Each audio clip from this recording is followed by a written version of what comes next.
بسم الله الرحمن الرحيم الحمد لله رب العالمين والصلاة والسلام على أشرف المرسلين سيدنا محمد وعلى آله وصحبه وسلم.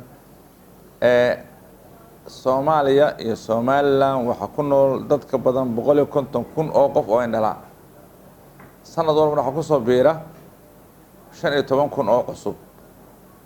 Indhalaanta 80% waxba laga qaban karaa. Waxa ugu badan indhalaanta keena waxa weeyaan caadka indhaha gala ee qalliinka u baahan.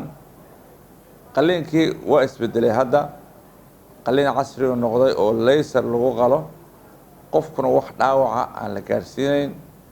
mararka qaarkood qofka aan irbadihii kowid ah aan lagu mudayn dadkuna waxa fiican qofka inta arigiisu wanaagsan yahay markuu caadku soo bilaabo ee arigiisu la 80% yahay ama 70 noqdo ama 90 noqdo in caadka yar laga qaado wanaagsan laserka laga qaado si qofka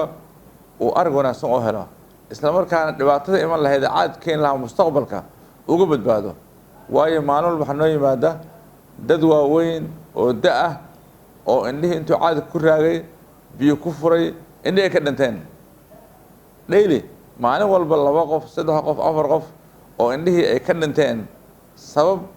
tay uga dhinteen ay tahay in caadkii uu ku raagay ayaa noo yimaada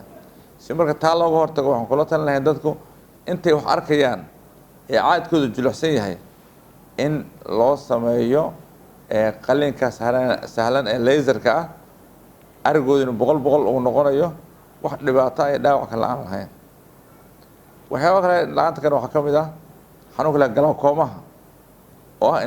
indhaha oo biyo ku furmayaan biyahaasi waa biyo khatar ah oo indhaha qofka dilaya oo xagga dambe kaga furmayaan kuwa soo baxay ilmada soo baxaysa wax dhibaato ma laha pressure-ka isha kor u kacaya pressure-ka markuu tarxiidka dabka qaaday ayuu dilayaa marka taana wax loogu hortagi karaa waxa weeyaan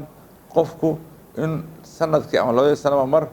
uu dhaqaatiirta indhaha la xiriiro si loogu sheego haddii ciladaas soo socoto oo loogu hortago. waxa kale kamid ah laanta keena xanuunka la yiraahdo macaanka ama sokorta oo markuu qofku 10 sano hayo ay dhici karto inuu shabakada dambe dhiig ku furo xanuunka qudhiisu waa la daweeyaa oo laysara lagu daweeyaa laysarada lagu daweeyaa waxa kale lagu daweeyaa irbado lagu mudo oo afstiin la yiraahdo iyagu qudhoodu way yaalaan oo waa la helaa hadda Muqdisho iyo Hargeysa labadaba waa laga helaa marka waxaan kula talinayaa dadka macaanka qowdhooda